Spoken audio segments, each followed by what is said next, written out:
자, 이제 앞에 시간에 이어서 계속 말씀을 보겠습니다. 거짓 선지자들을 조심하라라는 경고의 말씀이신데, 이 거짓 선지자는 한 시대에만 잠깐 나타났다가 사라지는 게 아니에요. 제가 앞전 시간에도 말씀드렸다시피 창조되는 그 순간서부터 이 지구가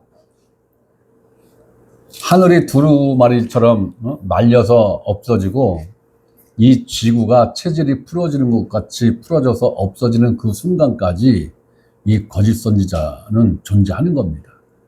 사라진 적도 없고 그 모습을 감춘 적도 없고 시대에 따라서 그 형태만 바뀌어진 것 뿐이지, 지금 이 시대에도 하나님으로부터 쓰임받는 종들보다는 양의 옷을 입고 있는 이리가 훨씬 더 숫자적으로 비율적으로 많다라는 거예요. 그리고 종교의 기득권은 다 이들이 갖고 있어요. 역사 이래로.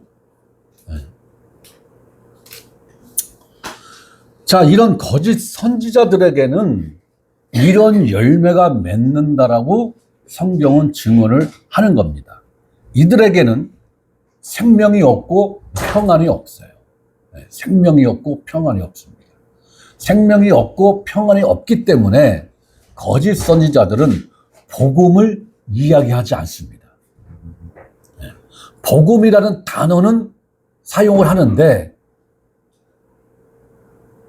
그 복음의 내용에 대해서는 거의 언급을 하지 않아요. 자, 갈라디아서 5장 19절부터 21절 말씀을 보면은,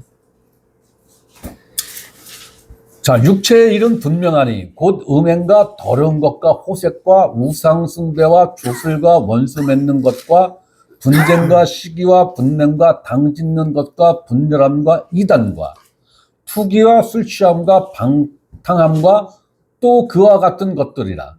전에 너희에게 경계한 것과 같이 경계하노니, 여기서 경계는 경고한다는 얘기인 거예요. 경고하노니 이런 일을 하는 자들은 하나님의 나라 곧 하나님의 왕국을 유업으로 받지 못할 것이요. 자, 하나님의 왕국을 유업으로 받지 못한다. 유업은 상속권을 말하는 거죠. 상속을 말하는 거예요. 상속을 받지 못한다는 얘기는 뭐예요? 하나님 자식이 아니라는 거죠. 하나님의 자녀가 아니라는 거예요. 그렇기 때문에 하나님 왕국을 상속받을 권리 자체가 없다라는 거예요. 바로 이런 열매를 맺는 자들은 하나님의 법에 굴복하지도 않으며 할 수도 없다라는 것입니다.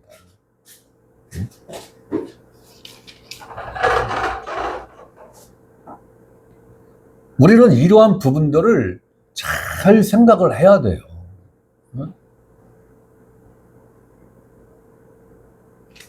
이 종교에 심취되어 있는 사람들은요,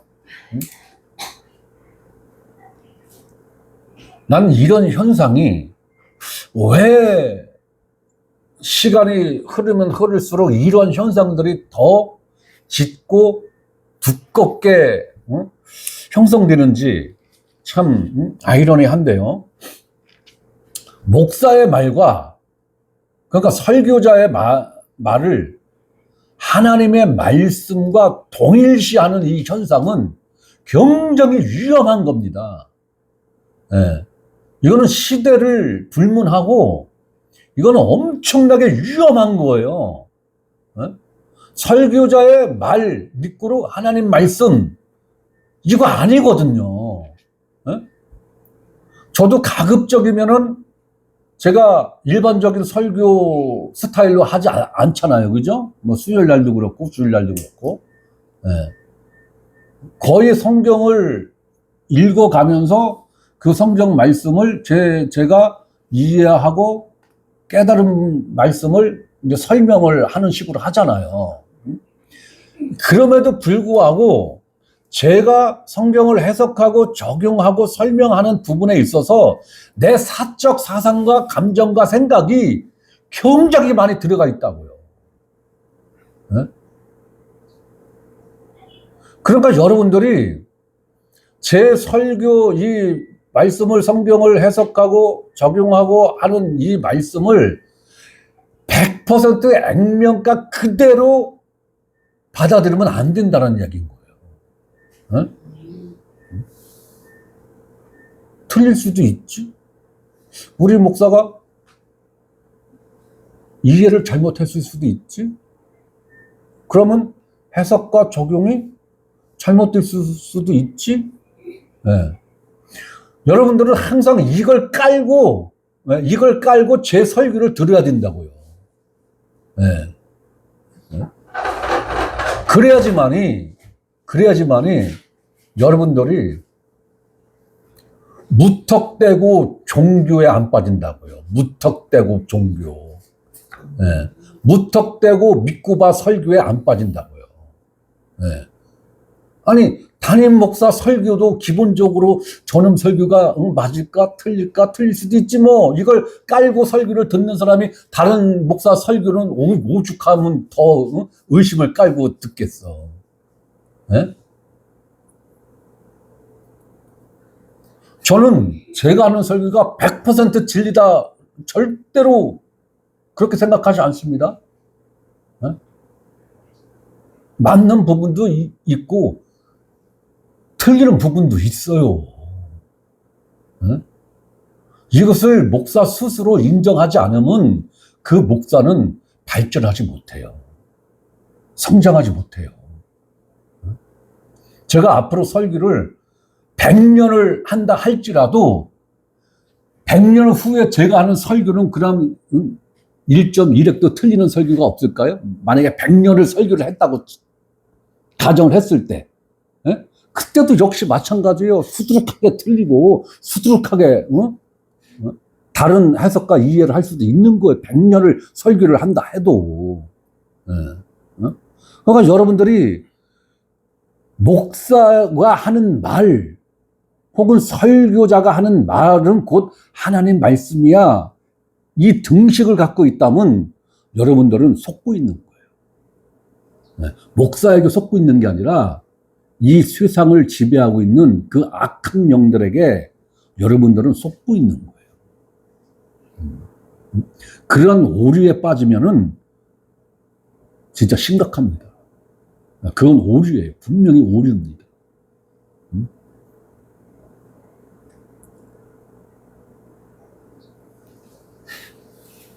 바로 이런 열매를 맺는 자들은 하나님의 법에 굴복하지도 않으면 할 수도 없는 거예요. 목사들의 고민이 뭔지 아십니까? 설교자의 고민이 뭔지 아세요? 설교를 하면서 설교자들이 양심의 가책을 굉장히 많이 받습니다. 왜? 나는 이렇게 못 사는데. 나는 이렇게 못 사는데.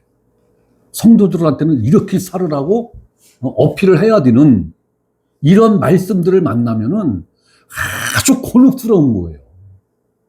굉장히 힘든 거예요. 그나마 말씀을 순서대로 일명 뭐 강해설교라고 하는데 내 수준에는 강해설교라는 단어를 쓸 수는 없고요. 말씀을 순서대로 이렇게 설명해 나갈 때는 피할 수가 없잖아요. 그죠? 그것만, 자, 예를 들어서, 히브리서 12장 19, 20, 21절은 건너뛰고 23절부터 보겠습니다. 이게 안 되잖아요. 왜 순서대로 설명이 가는 거니까. 그런데 만약에 주제 설교를 한다, 그건 다 빼는 거예요. 다 빼는 거예요. 그런 걸 다 빼다 보니까 설교 주제거리가 없는 거예요. 설교 주제거리가. 그러니까 설교 주제를 선택하는 게 설교자들에게는 진짜 엄청난 해산의 고통을 매주 갖는 거예요. 해산의 고통을. 그만큼 주제 설교를 준비하는 게 굉장히 어렵습니다. 고통스러운 거예요.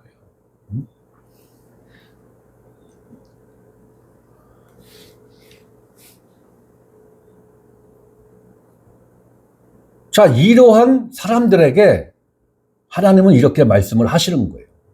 자, 로마서 8장 8절을 봅니다. 자, 로마서 8장 8절입니다. 육신에 있는 자들은 하나님을 기쁘시게 할 수 없느니라. 육신에 있는 자들은 하나님을 기쁘시게 할 수 없느니라. 자, 이 얘기는 뭐예요? 육신에 있는 자들은 근본적으로 하나님을 기쁘시게 할 수 없다라는 거예요. 자, 남의 손자가 집에 놀러와서, 옆집 손자가 놀러와서 엄청나게 예쁘고 아주 재능이 뛰어나서 재롱을 아주 잘 부립니다. 그런데 내 친손자는 뚝 해서 입이 이만큼 대빨처럼 나와서 그냥 묵뚝하게 앉아있어. 그래도 여러분들 눈에는 어떤 놈이 더 이뻐? 내 새끼. 묵뚝뚝하고 밥투정만 하고 승질만 부리는, 그래도 내 새끼니까 내 새끼가 이쁜 거예요. 그렇죠? 하나님은요, 하나님이 낳은 자식이라는 그것만 보고 기뻐하시는 거예요.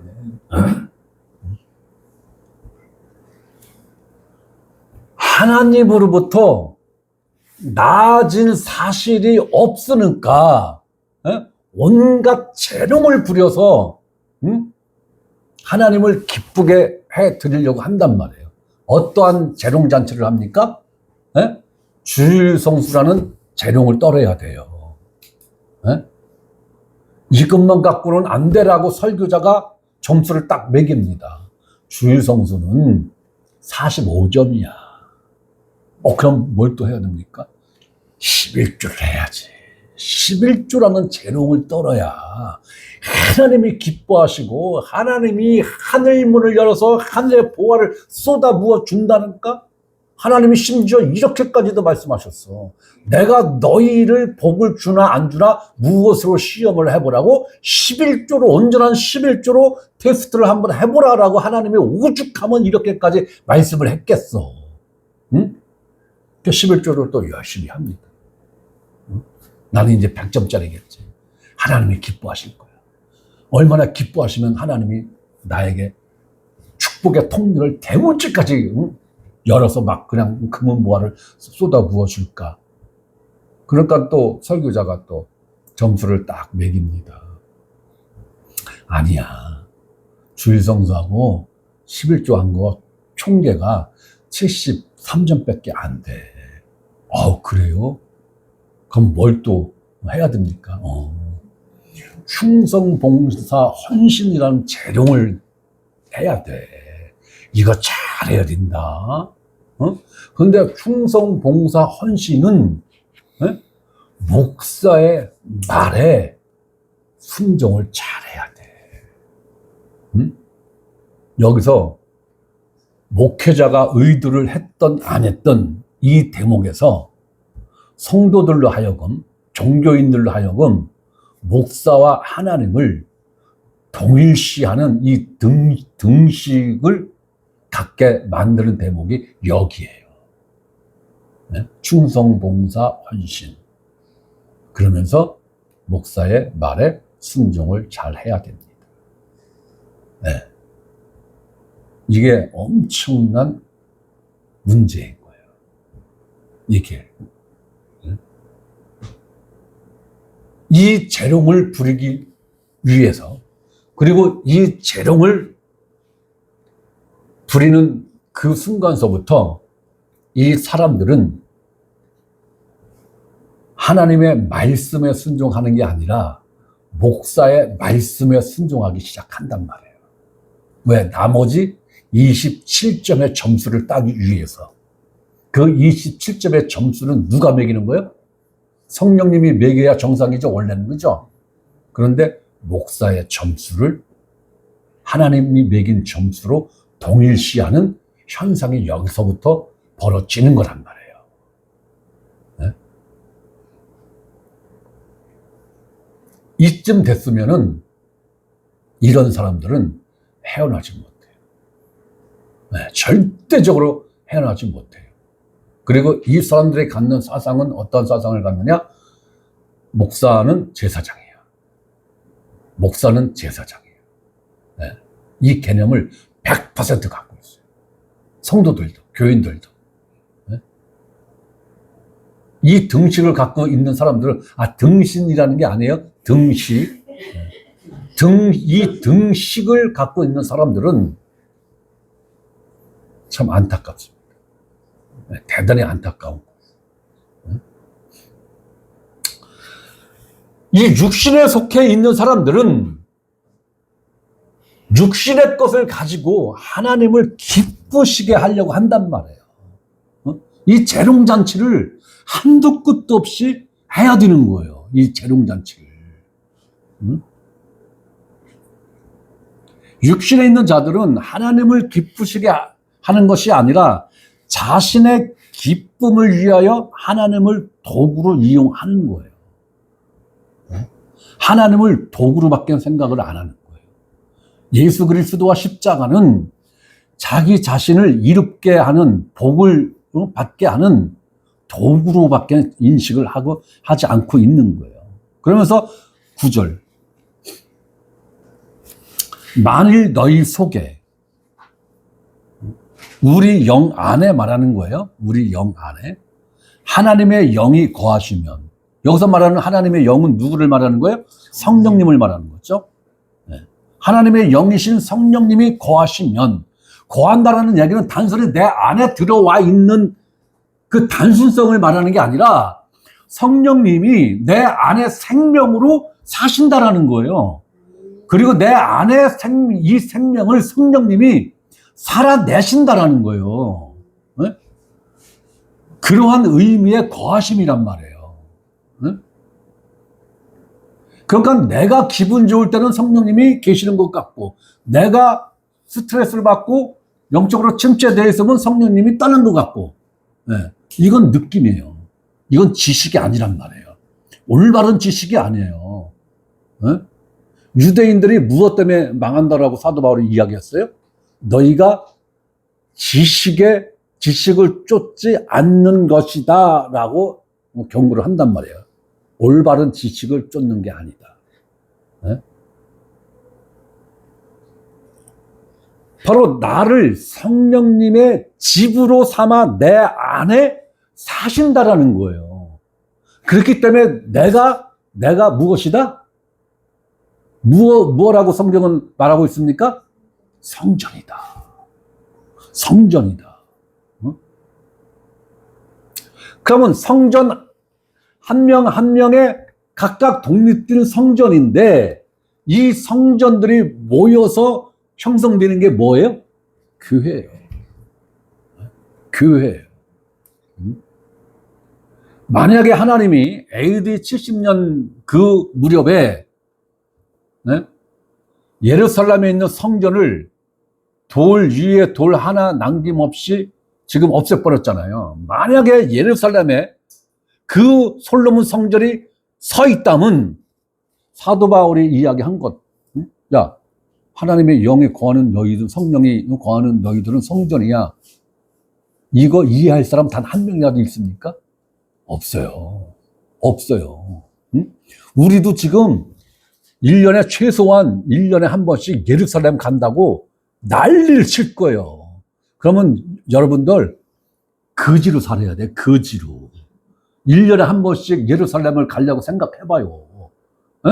왕복 비행기가 거기 가서 또 한 일주일이고 열흘이고 머물러야 되잖아요. 에?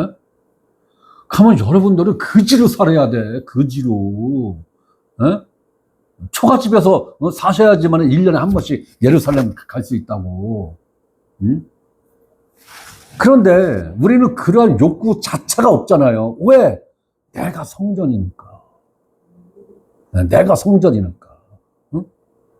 그 하나님이 예루살렘 성전을 그렇게 돌 위에 돌 하나 남김없이 아주 흔적도 없이 없애버린 것은 바로 이러한 말씀들이 우리 안에서 이루어지게 하기 위해서. 지금 있는 저 통곡의 벽이 예루살렘 성전의 일부 벽이다. 거짓말이에요. 그렇다면 하나님 말씀이 틀린 거잖아요. 분명히 예수님은 분명히 얘기했잖아요. 돌 위에 돌 하나 남김없이 무너뜨릴 것이다. 근데 저렇게 성벽이 성전 벽이 저렇게 남아있다고? 예수님이 그냥 뻥친 거지. 아니에요. 고고학적으로도 저거는 예루살렘 성전의 벽이 아니라 그때 당시에 예루살렘에 주둔해 있던 로마군이 주둔해 있던 그 어떤 건물의 일부 벽이었을 가능성이 높다. 고고학적으로도 그렇게 이야기하는 건데 예루살렘 사람들이 저렇게 우기는 거예요, 지금. 왜? 그래야 자기네들이 마음이 그나마 위안이 되지. 그래, 이거라도, 앞에 가서 금식기도 하고, 이거라도, 붙들고 기도를 해야, 마음의 위안이 될 것 같으니까, 지금 자기네들이 우기는 것 뿐인 거예요. 거기다 대고 또 기독교인들이 거기가 또, 거룩한 거라고, 거기 가서 또 기도를 해야 또 영벌을 받는다고. 아이고, 참, 기꾼에게 뜯겨요, 진짜. 그러한 목적으로는 가지 마세요. 네. 그러한 목적으로는 가지 마세요. 성전이 이거거니 하고 갈 것 같으면 가지 말라고요.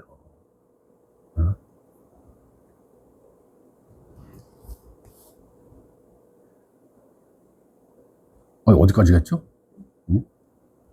자, 만일 너희 속에 우리 영 안에 하나님의 영이 거하시면 너희가 육신에 있지 아니하고 영에 있나니. 그러니까 거듭난 그리스도인들은 육신에 있지 않다라는 거예요. 영에 있다라는 거예요, 영에 있다는 얘기는 뭐예요? 내가 영 안에 있는 것이고 성령이 내 안에 거하는 이 상태를 말하는 거란 말이에요. 자, 누구든지 그리스도의 영이 없으면, 그럼 여기서 말하는 그리스도의 영은 누구를 말하는 거예요? 성령님이죠. 앞에서는 하나님의 영이라고 하고, 지금은 그리스도의 영이라고. 하나님의 영도 성령님, 그리스도의 영도 성령님이에요. 자, 그리스도의 영이 없으면 그리스도의 사람이 아니라, 반드시 그리스도의 사람은 무엇이 있어야 된다는 얘기예요? 내 안에 성령님이 거하시는 이 일이 반드시 있어야 그리스도인이라는 거예요.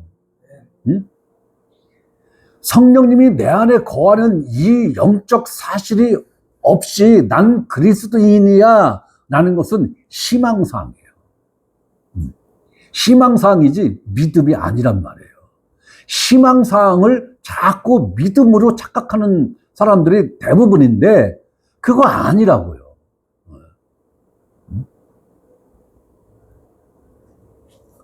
반드시 그리스도의 사람은 내 안에 성령이 거하는 일이 반드시 있어야 되는데, 자, 고린도 후서 1장 22절에 이 성령님에 대해서 이렇게 말씀을 하시는 거예요. 또한 우리에게 인치시고 보증으로 우리 마음에 성령을 주셨느니라. 그러면 성령이 내 안에 거하시는 이 일을 통해서 성령님이 내가 어떠한 존재인가라는 것을 보증하는데 무엇에 대해서 보증을 하시는 거예요? 내가 그리스도의 사람이다. 네. 내가 그리스도의 사람이다라는 것에 대한 보증으로 하나님이 성령님을 우리 안에 거하게 하시는 이 일을 있게 하셨단 말이에요. 그렇다면 이 성령님을 우리가 보통 하나님이 보내주셨다 이렇게 이야기하는데 실질적으로는 누가 이 성령님을 보내신 분이 누구예요? 실질적으로는 예수 그리스도죠. 사도행전 2장에 나오죠. 하나님이 예수 그리스도를 오른손으로 높이심에 그리스도가 성령을 받아서 약속하신 대로 성령을 보내셨다. 사도행전은 이렇게 지금 기록을 하고 있단 말이에요. 바로 예수 그리스도가 하나님으로부터 성령을 받아서 예수 그리스도가 우리에게 이 성령님을 보내신 거란 말이에요. 어떠한 명목으로? 보증으로. 예수 그리스도가 피 흘리시고 죽고 장사 되신 바 되셨고 장사되고 3일 만에 부활을 하신 그 일을 통해서 하나님이 계획하신 모든 언약이 성취가 되었다라는 그 보증. 그리고 그 사실을 믿는 모든 사람들이 하나님의 자녀가 되었고 그리스도의 형제가 되었고 그리스도의 신부가 되었으며 그리스도의 몸된 교회의 지체다 라는 이 선언에 대한 보증으로. 그러면서 로마서 8장 16절에 성령이 친히 우리의 영과 더불어, 자, 우리의 영과 더불어, 우리의 영, 나의 영과 더불어 내가 하나님의 자녀인 것을 증언하시나니. 보증 섰다라는 거예요. 하나님이 부정하실 수 있다 없다? 없다라는 거예요. 이게 가장 강력한 무기인 거예요, 우리한테는. 이거보다 더 확실한 증거는 없어요. 그렇기 때문에 구원에 대한 확증, 이거는 내 느낌으로 갖는 게 아니라 내 안에 거하시는 성령님이 주시는 그 증거들로 인한 확신.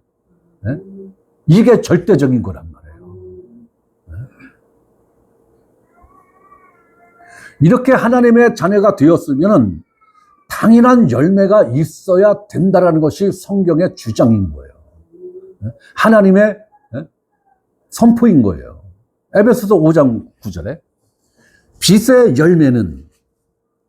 열매는 모든 착함과 의로움과 진실함에 있느니라. 그럼 빛은 누구를 말하는 거예요? 내가 아니에요. 내가 아니라고. 빛의 실체는 예수 그리스도예요. 이 빛이 내 안에 거하시며 이 빛을 내 안에서 발산을 하시는 그 빛이 내 삶을 통해서 투영되는 것이지, 내가 빛 자체가 되어서 우리는 빛을 발해야 돼 라는 이 교회 표어를 이렇게 성도들을 이렇게 이해를 시키고 가르치면은 이건 잘못된 거라는 거예요.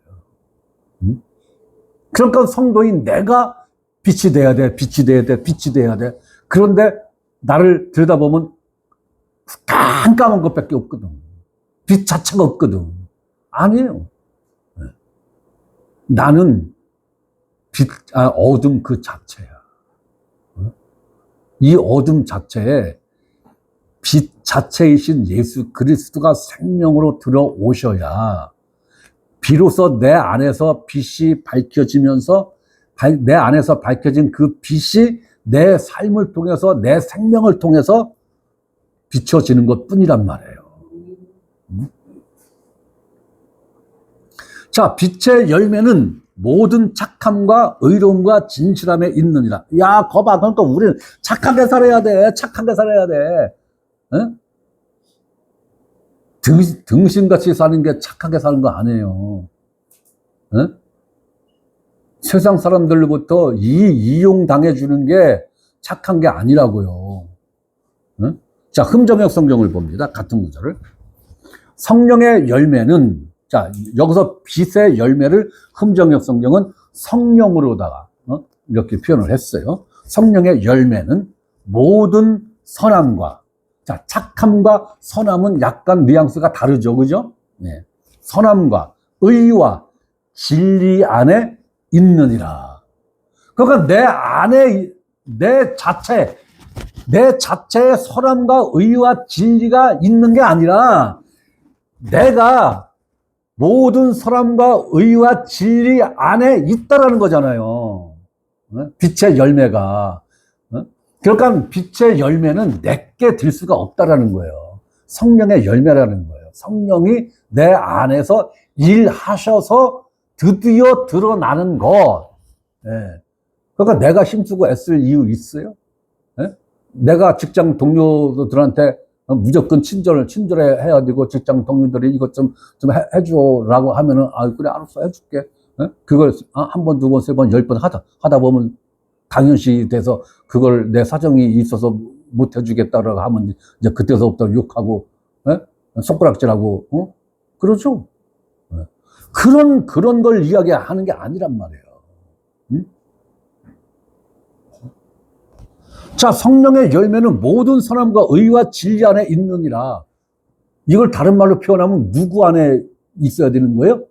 예수 그리스도 안에 있어야 성령의 열매가 있다라는 거예요. 빛의 열매가 있다라는 거예요. 예수 그리스도 안에 있는 그 자체만으로 내가 힘쓰고 애쓰는 그 결과로 이루어지는 게 아니라, 그래서 갈라디아서 5장 22절서부터 오직 성령의 열매는 사랑과 실학과 화평과 오래 참음과 자비와 양성과 충성과 온유와 절제니 이 같은 것을 금지할 법이 없느니라. 이건 뭐예요? 성령이 내 안에 거하시는 이 일이 있으면 크고 작음의 문제는 있을런지는 몰라도, 조금 빠르고 늦음의 문제는 있을런지는 몰라도, 이 아홉 가지죠? 이 9가지 성령의 열매는 거듭난 그리스도인들에겐 누구나 다 있어야 정상인 거예요. 응? 있어야 정상인 거예요. 없는 게 희한한 거예요. 없는 게. 그러니까 있는 것 가지고 자랑질 할 게 없는 거예요. 왜? 누구나 다 갖고 있는 거니까.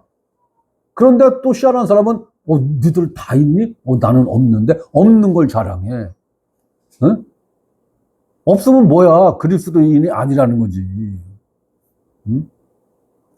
자, 이 같은 것을 금지할 법이 없다는 이야기는 뭐예요? 내 안에 성령이 거하시는 이 일이 있으면 이 9가지의 열매는 자연적으로 맺힌다라는 거예요.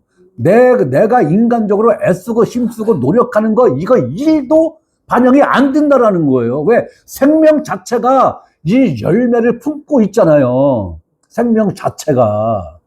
그러니까 항상 뭐가 문제라는 거예요? 생명이 문제라는 거예요. 생명이.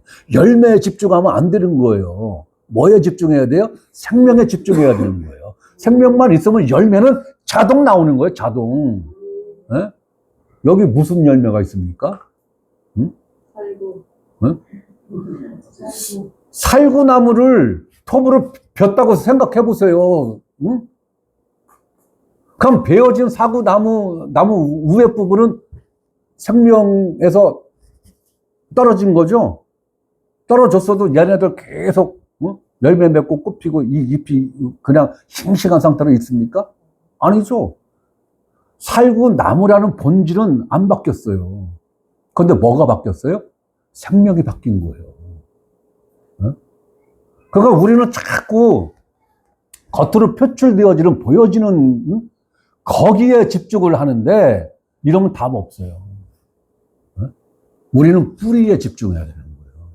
눈에 보이지 않죠, 뿌리가. 생명의 시작은 여기서부터 시작되는 거예요. 뿌리로부터 시작되는 거잖아요. 우리는 뿌리에 집중해야 돼요. 결국 생명에 우리는 집중해야 되는 거예요. 그러면 열매는 때가 되면 자동으로 맺혀지는 거예요. 내 노력 여하에 상관없이. 네. 이러한 생명의 원리를 우리는 이해를 해야 되는 거예요.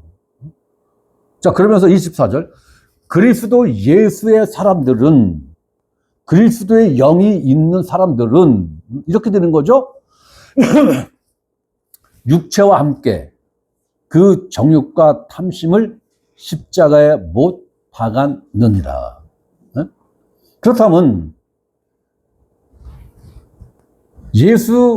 그리스도 예수의 사람들은 이러한 전제 조건이 충족돼야 된다는 거예요. 그게 뭐예요? 육체와 함께 그 정욕과 탐심을 십자가에 못 박은 일이 있어야 그리스도의 사람이 되는 거라는 얘기인 거예요. 이게 충족되지 않으면 절대로 그리스도의 사람이 될 수 없다. 그럼 그리스도의 사람이 아니다라고 하면 성령의 열매가 있다 없다? 당연히 없다. 빛의 열매가 있다 없다? 당연히 없다.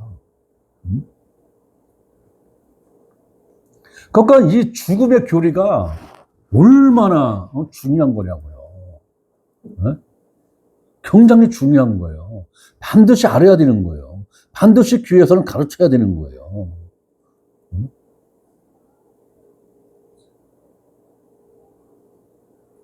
그러니까 내가 예수 그리스도와 함께 십자가에 못 박히고 죽고 장사되어진 이 사실이 영적으로 내 안에서 처리가 된 사람들이 그리스도의 사람이라는 거예요. 이러한 사람들에게 빛의 열매가 됐던 성령의 열매가 됐던 이런 열매들이 자연스럽게 그때가 되면 맺히는 거예요. 노력하지 마세요. 애쓰지 마세요. 왜 나한테는 이런 열매가 아직 안 보여? 아니, 살구나무가 겨울에 죽은 듯이 있잖아요. 그러다가 이제 4월달쯤, 3월 말 4월달쯤 되면 이제 잎이 나오기 시작하잖아요. 잎이 나오자마자 살구 열매가 주렁주렁 맺힙니까? 이러면 제 살구나무가 희한한겨. 그 텔레비 프로그램 뭡니까? 희한한 거 나오는 그 텔레비 프로그램에 제보해서 방송이 돼야 되는 거예요. 아니죠? 잎이 나고. 그 다음에 단계가 뭐예요? 꽃이 피고. 그 다음 단계는 뭐예요? 벌들이 날라와서 수정을 해야 되는 거죠. 그 다음에 열매가 이제 형성되기 시작하듯이 자꾸 옆에 있는 지체하고 나를 비교를 해. 왜? 시기가 달라요, 시기가. 그런 것 갖고 목사한테 질문하지 마세요. 나는 너무 늦는 것 같아요. 아니, 하나님한테 물어봐, 그거는. 같은 인간인데 내가 그걸 어떻게 알아? 그걸 알면 내가 여기 있겠어? 점정에서 지금 빌딩, 63 빌딩 3개는 갖고 있지? 절대로 물어보지 마세요, 나한테. 나도 몰라, 그걸 어떻게 알아. 하나님 왜 그런 재능을 안 주시나 몰라. 무당들한테는 잘만 주시면서. 하나님이 준 게 아니죠, 그거는.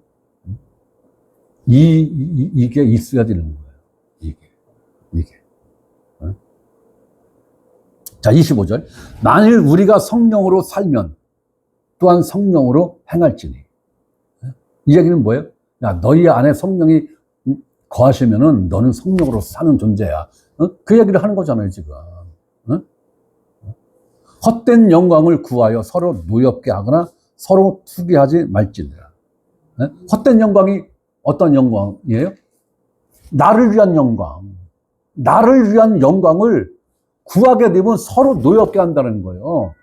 그래서 교회에서 왜 시기, 질투, 분쟁이 끊임없이 일어나느냐? 내 영광을 구하기 때문에 하나님의 영광으로 포장한 내 영광을 구하기 때문에 이러한 일이 비일비재하게 끊임없이 발생되어지는 거란 말이에요. 한 무리의 문제를 해결하면 기다렸다는 듯이 또 툭 치고 올라오고 그걸 몇 달, 몇 년을 고생해서 그걸 어떻게 잠재우면 또 툭 튀어나오고 끝도 없이 튀어나온단 말이에요. 끝도 없이.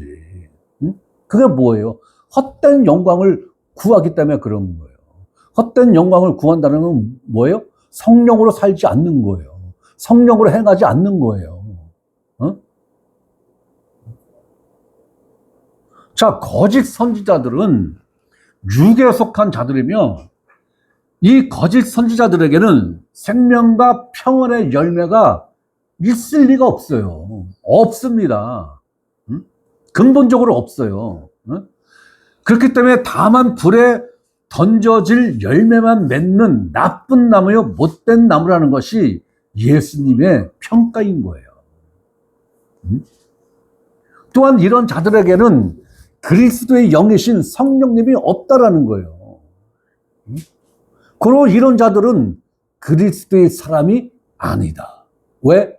성령이 거하시는 사실이 없기 때문에. 누구를 막론하고 그리스도의 사람이 아니라는 겁니다. 그러니까 사람을 하나님이 그랬잖아요. 야, 외모를 보고 사람을 취하거나 평가하면 안 돼. 속을 보고 평가를 해야지. 속을 보고 평가를 하려니까 시간이 걸리는 거예요. 그죠? 어떤 사람은 며칠 만에 평가가 가능하고, 어떤 사람은 몇 달 만에, 어떤 사람은 몇 년이 걸릴 수 있죠. 사람마다 그 깊이가 다 다르기 때문에 일괄적으로 다 평가를 할 수가 없는 거예요. 그래서 우리는 자칭 주의 종이라 자부하는, 아유, 세상에, 셀프 시대라고 하지만, 어떻게 자기 입으로 설교 시간에, 난 주의 종입니다. 난 주의 종입니다. 이 얘기를 한 20번씩 하는 목사들도 있더라고. 아우, 나는 이상하더라고, 그런 얘기를 들으면. 진짜 종은, 나 종이야 소리 안 해요. 그렇잖아요, 그죠? 국무총리는 나 국무총리야, 행사장 가는 데마다 나 국무총리야, 나 국무총리야, 나 국무총리야, 이런 얘기 안 하잖아요.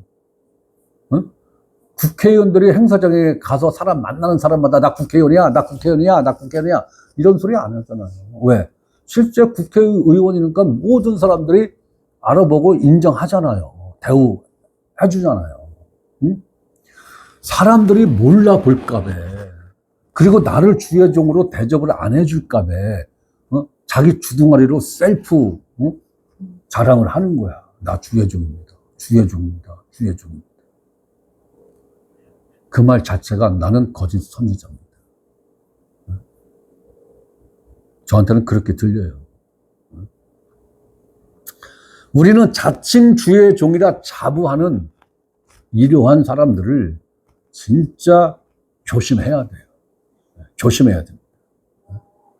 이러한 자들에 대해 예수님이 일침을 놓으셨는데, 누가복음 11장 46절에 보면은 이르시되 화 있을진저 또 너희 율법 교사여.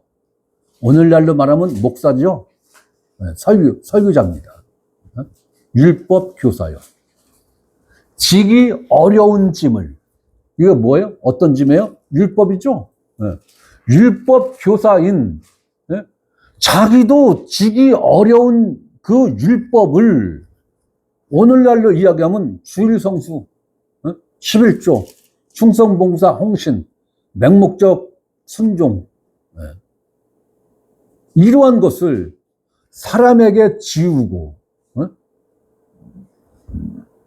그러면 율법의 짐을 사람에게 지운다는 얘기는 뭐예요? 이방인들에게 이 율법의 짐을 지울 수 있습니까? 불가능하죠. 씨알에도 안 맥히죠. 그럼 오늘날로 표현을 하면은 교회를 안 다니는 사람들한테 당신은 이웃 살아가기를 네 몸같이 사랑해야 돼. 이 얘기를, 이 강요를 할 수 있습니까? 아니죠. 어떠한 사람들에게 이 율법의 짐을 짊어지게 해요? 교인들에게. 사람은 종교인들에게 지우고는 자기 자신은 그 짐을 안 져요.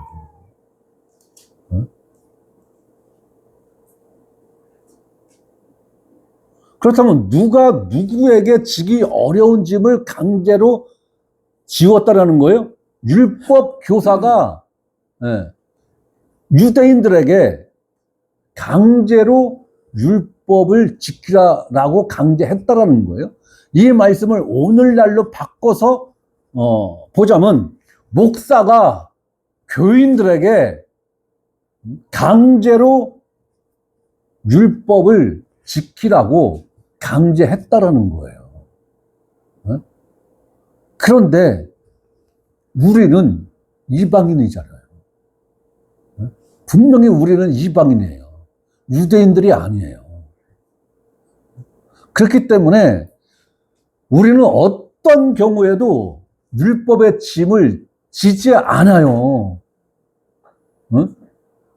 율법의 짐을 지라고 하면 그거는 희한한 거예요. 성경에 없는 신율법을 오늘날 교회에서는 이 신율법을 만들어서 지금 강제로 지키게 하고 있는 거예요, 지금. 어떠한 신율법입니까? 충성수, 11조, 충성봉사 헌신. 이 율법을 새롭게 만들어내서 교인들에게 짊어지우고 지켜라 이거야, 지켜라 이거야. 그러면서 너희는 한 손가락도 이 집에 대지 않는도다. 이건 뭐예요? 율법을 1.1핵이라도 지킬 수 없다는 것을 뻔히 알면서 지키라고 강제로 강압한다라는 이야기인 거예요.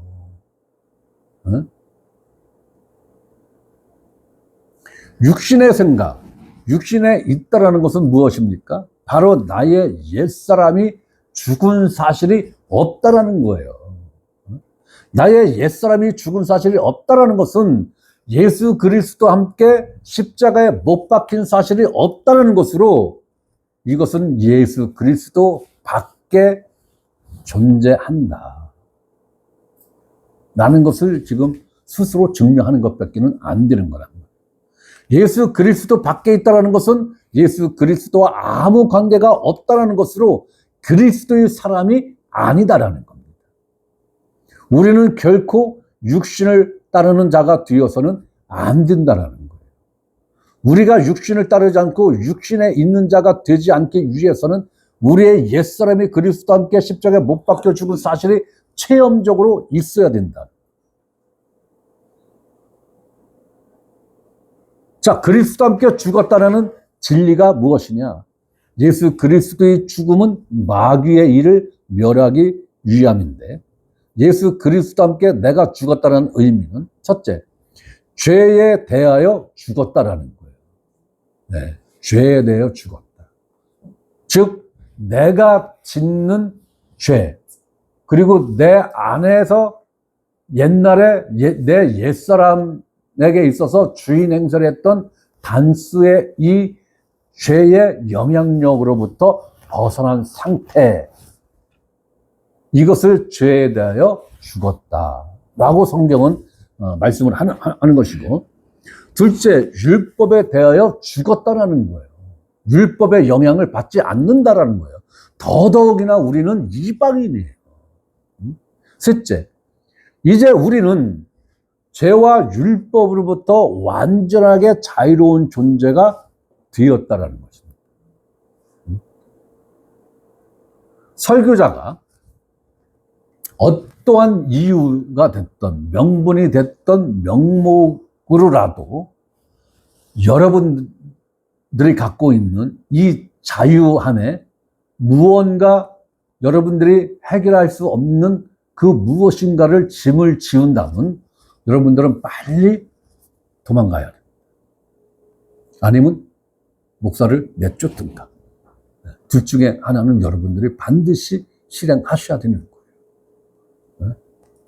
말도 안 되는 겁니다. 예수 그리스도가 십자가라는 그 엄청난 대가를 치르고 우리 각 사람에게 각자에 대한 그 자유를 주셨는데, 그 자유를 누군가가 억압을 한다거나 일정 부분 침해를 하는 일이 있는데, 그것을 내 자신 스스로가 그대로 받아들인다? 이건 문제가 심각한 거죠. 문제가 심각한 거예요. 그런 일은 강제할 수도 없거니와 그러한 강제성을 내 자신 스스로는 반드시 어떻게 해야 된다? 배척해야 되는 거예요. 배척해야 되는 겁니다.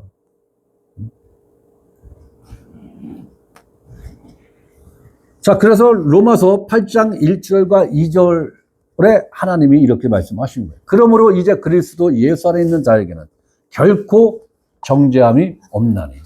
정죄함이 없다는 것은 무엇에 대한 정죄함이 없다는 거예요? 죄, 그죠?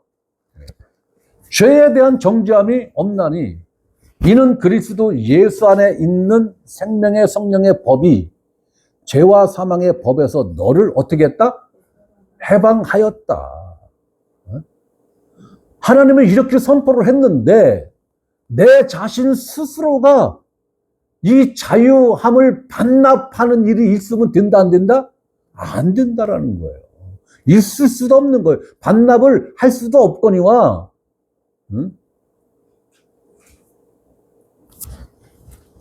자꾸 시간이 길어지는데 에베소서 2장 1절에서 10절 말씀을 설명 없이 읽고 마치겠습니다. 에베소서 2장 1절에서 10절 말씀입니다. 자, 이거 설명 없이 읽고 끝내겠습니다. 우리 다 같이 읽겠습니다. 시작. 그는 허물과 죄로 죽었던 너희를 살리셨도다. 그때 너희는 그 가운데서 행하여 이 세상 풍조를 따르고 공중의 권세 잡은 자를 따랐으니 곧 지금 불순종의 아들들 가운데서 역사하는 영이다. 전에는 우리도 다 그 가운데서 우리 육체의 욕심을 따라 지내며 육체와 마음에 원하는 것을 하여 다른 이들과 같이 본질상 진노의 자녀이었더니 긍휼이 풍성하신 하나님이 우리를 사랑하신 그 큰 사랑을 인하여 허물로 죽은 우리를 그리스도와 함께 살리셨고 너희는 은혜로 구원을 받은 것이라. 또 함께 일으키사 그리스도 예수 안에서 함께 하늘에 앉히시니 이는 그리스도 예수 안에서 우리에게 자비하심으로써 그 은혜의 지극히 풍성함을 오는 여러 세대에 나타내려 하심이라. 너희는 그 은혜에 의하여 믿음으로 말미암아 구원을 받았으니 이것은 너희에게서 난 것이 아니요 하나님의 선물이라. 행위에서 난 것이 아니니 이는 누구든지 자랑하지 못하게 함이라. 우리는 그가 만드신 바라 그리스도 예수 안에서 선한 일을 위하여 지으심을 받은 자니 이 일은 하나님이 전에 예비하사 우리로 그 가운데서 행하게 하려 하심이니라. 아멘.